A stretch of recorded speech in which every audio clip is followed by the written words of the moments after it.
Every Halloween, the same old fear resurfaces like a ghost story retold by trembling candlelight, poison candy.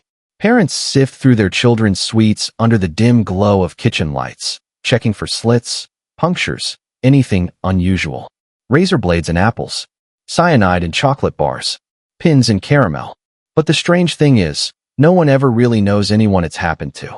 For Evelyn Marks, that contradiction is the story. Once a promising investigative journalist, now reduced to clickbait assignments, she's desperate for something big enough to put her name back in print. Halloween offers the perfect hook, a myth everyone knows, but no one's ever proven. A perfect blend of nostalgia and fear. Her editor laughs when she pitches it. Poison candy? That's been done to death. But Evelyn can't shake the feeling there's something more behind the myth, something waiting to be uncovered. So she digs. Old news archives, medical reports, coroner files, nothing connects. Until she stumbles upon a name. Agnes Holloway, 83, a woman who's been claiming for decades that her son died after eating Halloween candy that wasn't from this world. Evelyn drives 3 hours out of the city to meet her. Agnes lives alone in a sagging house at the end of a dirt road, surrounded by fields stripped bare by the autumn wind. Inside, the air smells faintly of mothballs and sugar, an oddly comforting yet unsettling scent. On the mantel, framed photos of a young boy in a skeleton costume. His smile is wide, innocent, untouched by fear. Agnes doesn't greet her with warmth. "You came for the candy story, didn't you?" she says, voice sharp and brittle as glass. Evelyn explains she's writing a piece to separate truth from legend. Agnes shakes her head. "You can't separate them. Not anymore." She brings out a small tin box and places it on the table. Inside lies a single, wrapped piece of candy, faded orange and black wax paper, the edges worn thin. The logo, barely visible beneath the dust, reads Sweet Hollow Confectionery. "This was his favorite," Agnes whispers. "He said it tasted like autumn. Then he went to bed and never woke up." Evelyn hesitates before touching it. The wrapper feels strangely warm, as though it's been sitting in sunlight. "You kept this all these years?" she asks. Agnes's cloudy eyes meet hers. "It doesn't rot. That's how I know it's still waiting." Later, driving back through the fog-laced countryside, Evelyn replays the conversation in her mind. She tells herself it's just superstition, a grieving mother clinging to an urban legend. But when she stops at a gas station to grab coffee, she notices something odd. On the candy rack near the counter sits a single piece wrapped in faded orange paper. The same logo. The same name. Sweet Hollow Confectionery. The clerk insists he's never seen that brand before. Evelyn buys it anyway, stuffing it into her coat pocket, her heart thrumming with a mix of curiosity and unease. As she drives home under the cold October moon, the candy seems to pulse faintly against her side, almost like it's alive. The deaths no one remembered. The next morning, Evelyn wakes with the faint scent of sugar still clinging to her coat. The candy she bought the night before lies on her desk, untouched, its orange and black wrapper gleaming faintly in the weak morning light. She tells herself it's ridiculous, it's just candy. Yet she can't bring herself to throw it away. Something about it feels expectant. Back at her office, Evelyn sifts through dusty archives, hoping to trace the name Sweet Hollow Confectionery. No business license. No manufacturer records. Not even a mention in trade journals. It's as if the company never existed. Still, her instincts whisper otherwise, and when Evelyn's instincts whisper, she listens. Hours bleed into night as she digs through scanned microfilms and forgotten police blotters. Then, a headline catches her eye. 3 children dead after Halloween night. Officials cite accidental causes. The dates, 1973, 1975, 1977. The causes, allergic reaction, choking, unknown cardiac episode. 3 towns, 3 Halloweens, 3 deaths that never made national news. Each obituary lists parents who later moved away, their forwarding addresses left blank. But one name stands out, Rachel Duvall, the sister of the 1975 victim, still living in the same state. Evelyn's pulse quickens. Maybe, finally, someone remembers. She drives out to the outskirts of town, where the Duvall home sits forgotten among fields of withered corn. Rachel is cautious at first, a woman worn by time, the kind who's learned to expect disappointment from strangers. But when Evelyn mentions Halloween candy, Rachel's demeanor changes. She goes pale. I told them, Rachel says quietly. I told the police it wasn't from the neighborhood. What wasn't? Evelyn asks. The candy he got that night. None of us had ever seen that brand before. Rachel disappears into another room and returns with an old scrapbook. The pages are yellowed, the photos curling at the edges. One picture shows a young boy in a vampire costume, clutching a small paper bag filled with candy. Taped beside it, a wrapper. Orange and black. Sweet Hollow Confectionery. Evelyn stares at it, breath caught in her throat. You've kept this all these years? Rachel nods. They said it was a heart condition, but I saw him eat it. One bite. Then he started shaking, like something was crawling under his skin. Silence stretches between them, heavy and cold. Outside, wind rattles dead leaves against the window pane like ghostly fingers. Evelyn asks if she can take a photo of the wrapper for her records. Rachel hesitates, then agrees, but warns her, voice trembling, don't take it with you. It doesn't like to be moved. That night, Evelyn returns to her apartment with the photo on her camera roll. She can't sleep. She reviews the image again and again, zooming in on the faded text printed beneath the logo, words she hadn't noticed before. A slogan, just barely legible through the grain. Sweet Hollow Confectionery, a taste of the harvest. And for a moment, before the screen flickers out, she swears she hears whispering. Soft, sweet, childlike. Would you like to try a piece? The town that disappeared. The world feels quieter after Rachel's confession, too quiet. Evelyn drives back through gray October drizzle, the photo of the Sweet Hollow wrapper haunting her mind. The words a taste of the harvest echo like a curse. By the time she reaches her apartment, the candy she left on her desk is gone. Not misplaced. Gone. No wrapper. No crumbs. Only the faint scent of burnt sugar hanging in the air. The next day, Evelyn dives headfirst into her investigation. She combs state records, historical societies, even old railroad maps. Every search leads her to a single name. Sweet Hollow, a small suburban community once located about an hour north of the city. But there's a problem. There are no recent mentions of it. No census data, no postal code, no sign it ever existed. Digging deeper, she uncovers a brief government report from 1978. Chemical contamination incident, area deemed uninhabitable. The town, according to the report, had been evacuated and later demolished. Yet there are no photos of cleanup crews, no lists of displaced residents, no follow-up articles. It's as if Sweet Hollow had been erased rather than abandoned. Curiosity curdles into unease. Evelyn contacts a retired records clerk, Mr. Lawson, who once worked for the state's Department of Public Safety. When she mentions Sweet Hollow, his tone shifts. You shouldn't be looking there, he says. They buried it for a reason. He hesitates, then agrees to meet her, but only in person and only at dusk. They meet in a half-deserted diner off Highway 9. Lawson is pale and jittery, fingers trembling as he stirs his coffee. It wasn't a spill, he says finally. It was a quarantine. People started getting sick after Halloween. Not coughing sick, wrong sick. Like something was eating them from the inside. Evelyn listens, transfixed. Why call it a chemical spill, she asks. Because no one would believe the truth, Lawson replies. We sealed the place, burned the roads, but even fire couldn't kill it. When Evelyn presses him for more, he slides an old map across the table. An aerial photograph shows a small town surrounded by woods. At its center, one massive structure labeled Sweet Hollow Confectionery Factory. In red pen, a circle drawn around it. Beneath the circle, a single word. Source. Lawson leans in close. They said the ground still moves there. Like it breathes. Then he stands abruptly and leaves, refusing to say another word.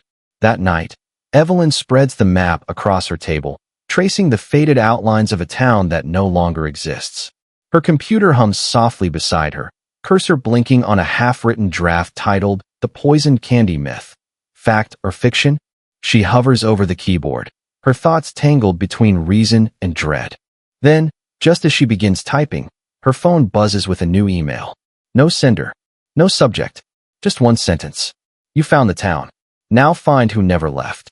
Attached is a single image, a grainy photo taken at night. It shows the Sweet Hollow factory, lights glowing faintly in the windows.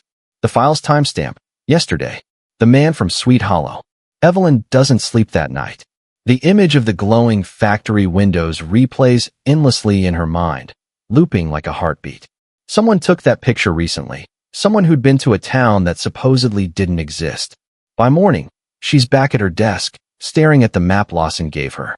Her cursor hovers over the words Sweet Hollow Confectionery. Then she finds it, a name hidden in the old employment ledger buried deep in an online archive. Harold Finch, a truck driver listed as part of the factory's delivery staff in 1977. The record ends abruptly the following year. She tracks him down to a nursing home 2 counties over, Greenvale Rest Lodge, the kind of place that smells of bleach and fading memories.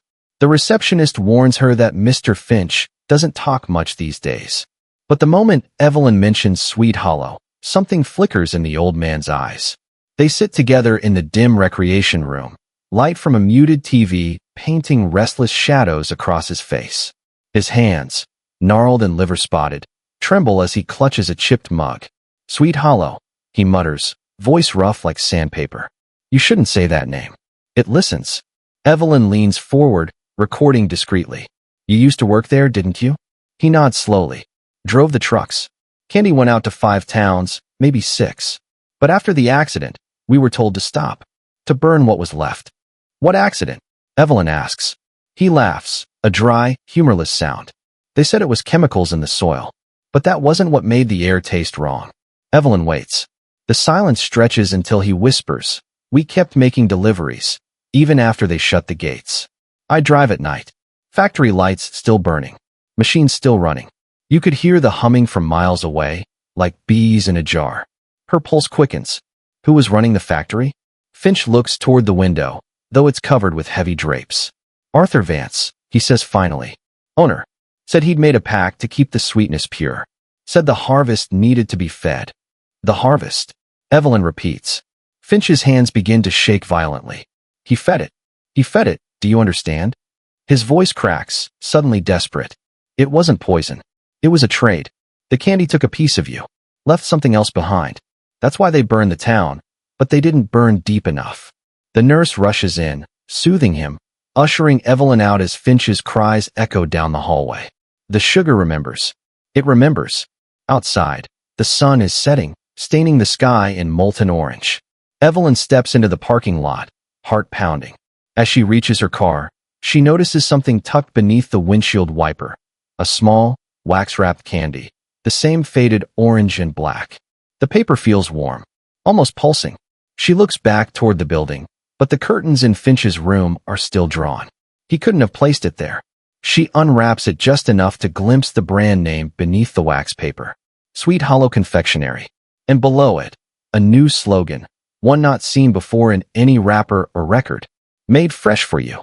Candy on the doorstep. The first thing Evelyn notices that morning is the smell, sweet, almost cloying, lingering in the air of her apartment like smoke that doesn't burn. At her door sits a small, unmarked parcel.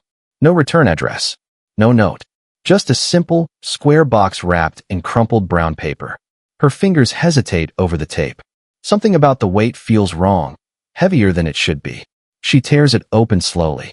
Inside lies a single piece of candy, nestled in faded orange and black wax paper. She freezes. Sweet Hollow Confectionery.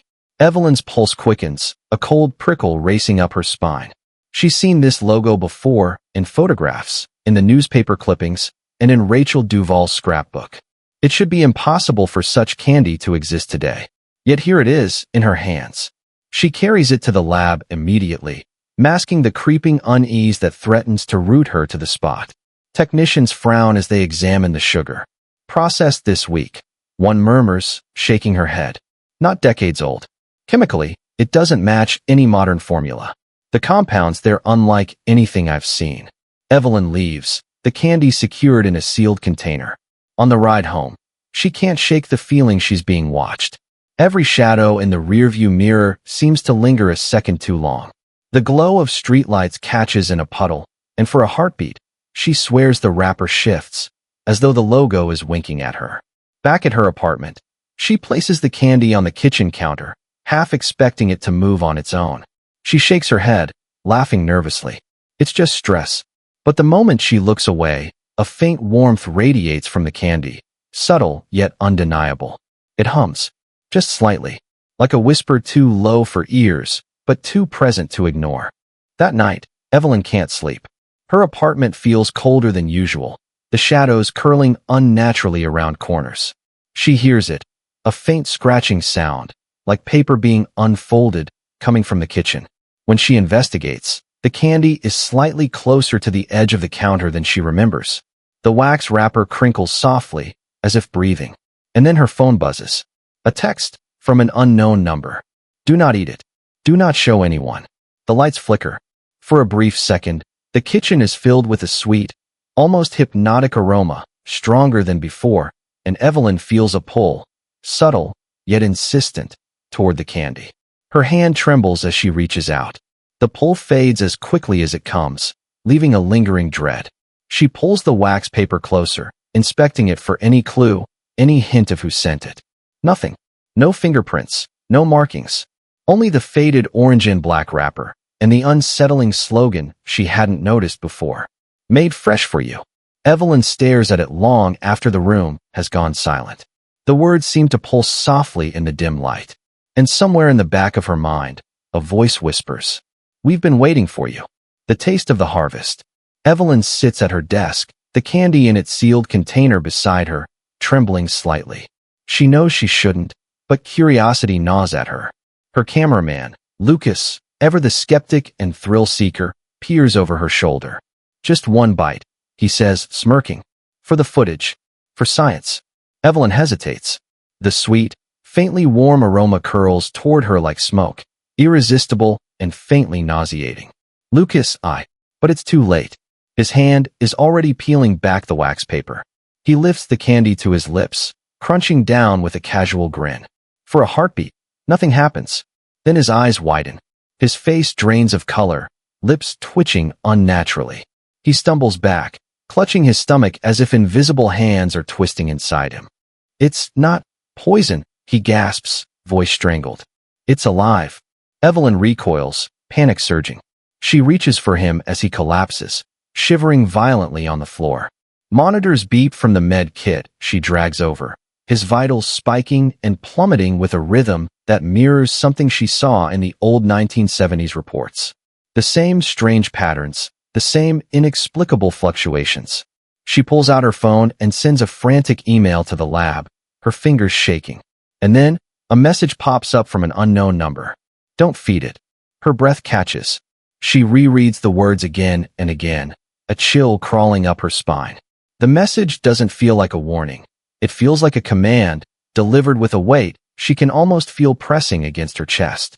Lucas's eyes flicker, half-conscious, and he murmurs, "It wants more sugar, wants harvest." Evelyn frantically tries to restrain him, but the intensity of his shaking, the unnatural rigidity in his muscles, makes it nearly impossible. For a moment, she swears she hears a faint whisper emanating from the candy itself, a soft susurration in the room. "Feed, feed, feed." The hum grows louder in her ears, vibrating through the walls. The wax wrapper quivers subtly, almost as if it's breathing. Evelyn stares in horror, realizing that the candy isn't inert. It's not a mere object. It's aware. And it's hungry. Finally, paramedics arrive, and Lucas is rushed to the hospital. Evelyn follows in the ambulance, still clutching the candy container. She can't shake the sense that whatever touched Lucas's body is still present, a lurking presence tied to the wrapper, waiting to spread its influence further. She glances at the candy one last time, and the faint orange and black wrapper seems to shimmer in the dim light. A message seems to form in her mind, not on paper, but in the pulse of her thoughts. The harvest begins with those who see it. Evelyn shivers, understanding the truth for the first time. This is no urban legend. The candy is alive, and it is patient. The Pact of the Confectioner. Evelyn spends the next few days lost in archives, old newspapers, and brittle journals she barely dares to touch. Every lead points to the same name, Arthur Vance, the enigmatic owner of Sweet Hollow Confectionery. Unlike the faceless bureaucrats and vanished townspeople, Vance left a trail, one that reeks of obsession, secrecy, and something darker. Finally, she finds it, a leather-bound journal, edges cracked, pages brittle. Its cover smells faintly of sugar and decay. Evelyn opens it with trembling hands. The entries begin innocuously, sales figures, shipping schedules, but quickly darken. Words scratched into the page with uneven ink describe rituals conducted in the dead of night, beneath the dim glow of lanterns in the factory. Candies were prepared with incantations murmured under the breath, powders mixed into sugar that no one could recognize. Vance refers to an entity simply as the Harvest One. October 31st, 1974. The harvest demands sweetness, and sweetness demands sacrifice. Tonight, I offer the first. The candy will carry them, and the cycle will begin anew. I taste nothing, but they shall taste all. Evelyn reads on, stomach churning. The entries grow more frenzied, detailing how each Halloween, Vance would select favored candies for particular children, noting their reactions in meticulous detail. He writes of joy mingled with terror, of eyes widening not from fright, but recognition of the gift, and of a sweet pulse lingering in the mouth long after swallowed. The final entry is the most chilling. When the last child eats, the cycle begins anew. The Harvest One will rise in every wrapper, in every morsel. The story itself must be told, or it grows restless. Sweetness is not mere sugar. It is life. It is death. It is eternal. Evelyn leans back, trembling. She realizes the myth was never false. It was suppressed. Every warning, every cautionary tale about poison candy wasn't hysteria. It was a fragment of truth. Her hands shake as she closes the journal. Outside, the wind rattles her window like the faint tapping of 1,000 tiny teeth. For the first time, she understands the stakes. The candy isn't just alive. The story, the myth, has power. It can propagate, it can influence, and those who investigate too closely may inadvertently feed it. And deep in the recesses of her mind, a terrifying thought takes hold. If Vance's ritual never truly ended, if the Harvest One remains patient, what would happen if she published her findings? Evelyn shivers. The pact wasn't just made with sugar. It was made with the very essence of the story itself. The town that breathes again. Evelyn arrives at the ruins of Sweet Hollow as the sky bruises into twilight. The town is overgrown, the streets cracked and swallowed by weeds, abandoned houses leaning as if whispering secrets to one another. Barbed wire snakes around the perimeter like jagged teeth. Every step crunches on brittle leaves and shattered glass. The air feels heavy, almost viscous, carrying the faint scent of burnt sugar and decayed autumn leaves. Evelyn's pulse quickens. Somewhere deep inside, she knows this town isn't truly dead. She steps through the broken gates, heart hammering.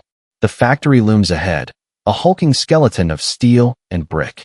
Windows are broken, yet a faint, almost imperceptible glow flickers inside, as if the machinery itself were alive.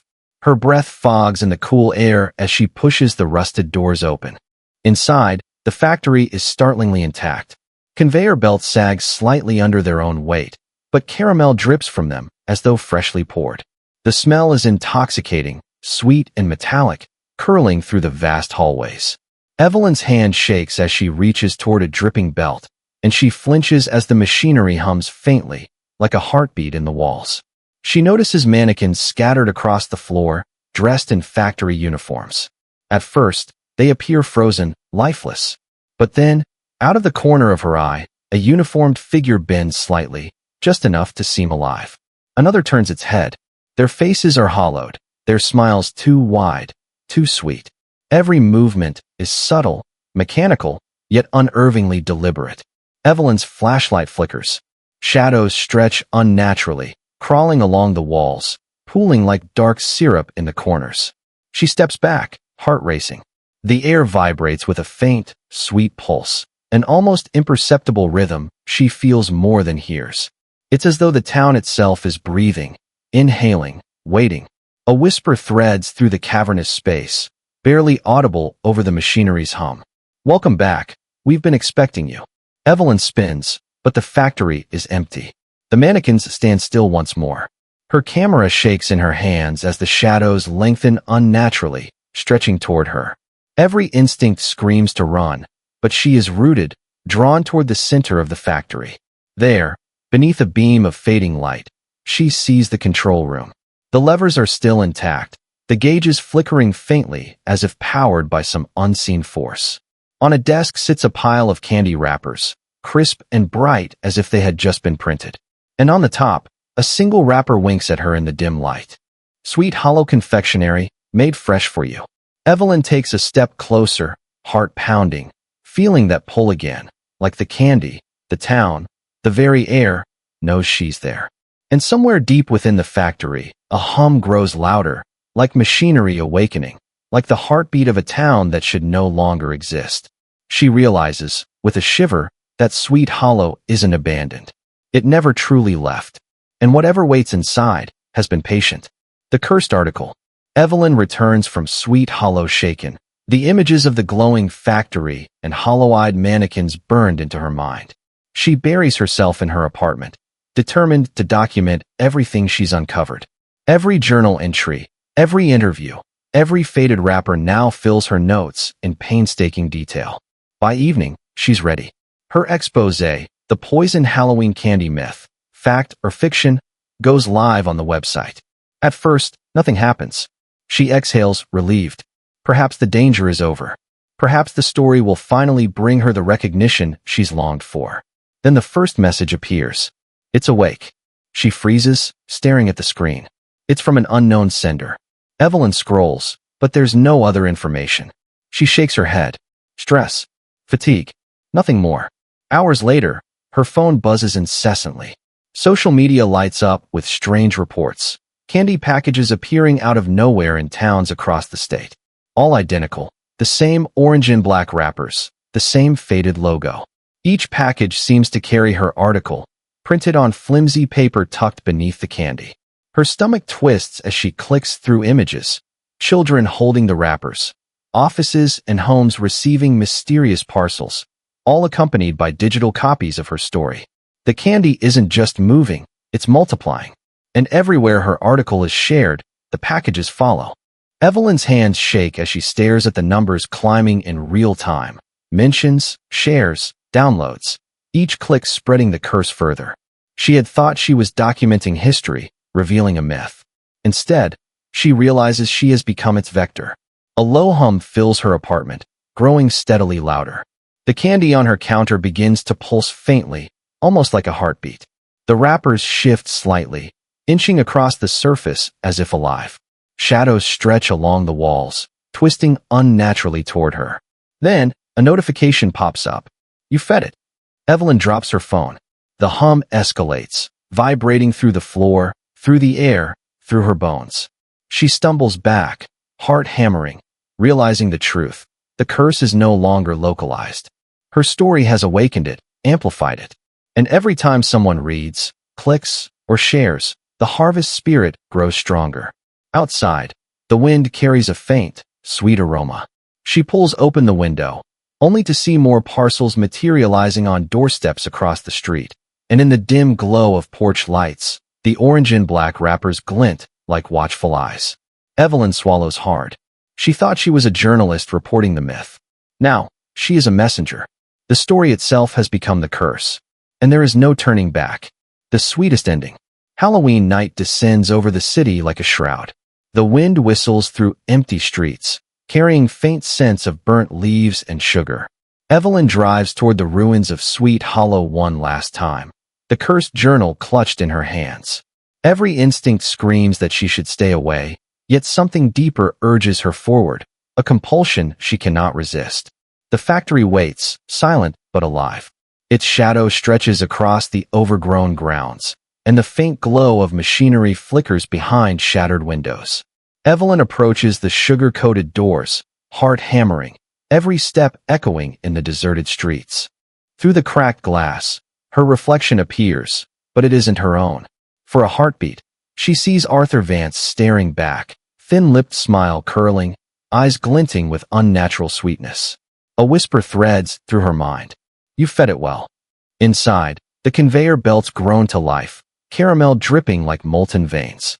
Mannequins bend and twist, moving as if the factory itself breathes, orchestrating a grotesque symphony of machinery and shadows.